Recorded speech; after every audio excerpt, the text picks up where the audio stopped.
பூங்குயில் பாட்டு பிடிச்சிருக்கா, பூங்காற்றும் பிடிச்சிருக்கா. எப்படி பிடிச்சிருக்கா? பிடிச்சிருக்கு பிடிச்சிருக்கு, பிடிக்காமல கட்டிக்கிட்டோம். ஆமா, இந்த படம் ரொம்ப சூப்பரா இருக்கு. எங்க வாங்கின? போன வாரம் நானும் எங்க அண்ணியும் காஞ்சிபுரம் போனோம்ல, ஒரே கடையில எடுத்தோம். விலை 12,000 ரூபாய். அப்படியா? சரி, நான் வெளில போயிட்டு வந்துடுறேன். யார் ஃபோன் பண்றாங்க? அம்மா. அம்மா, நானே ஃபோன் பண்ணலான்னு இருந்தேன் உனக்கு. நான் கிளம்பிட்டேன், வாங்கிட்டேன், நான் வந்துடுறேன். வச்சிரு வச்சிரு, வரேன் வரேன் வரேன். எங்க இவ்வளவு அவசரமா போறீங்க? கையில என்ன வச்சிருக்கீங்க சொல்லுங்க. அம்மா புடவை கேட்டாங்க, அதான் கிடைச்சது. போய் கொடுத்துட்டு வந்துடுறேன். போயிட்டுமா?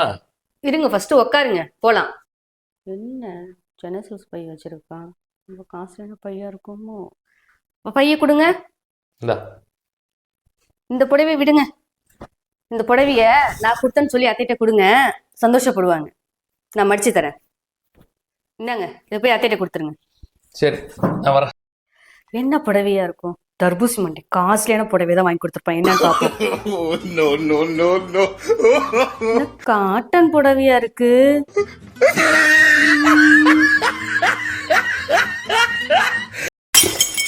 அத்தைகிட்ட புடவைய கொடுத்துட்டீங்களா? கொடுத்துட்டேன். அவங்க மத்த காய்க்கு தான் புடவை கேட்டாங்க, நீ தான் உங்க காஸ்ட்லியான புடவை கொடுத்துட்ட. அப்புறம் என்ன பண்ணாங்க? ஒன்றும் பிரச்சனை இல்லை, தங்கச்சிட்ட கொடுத்துட்டாங்க.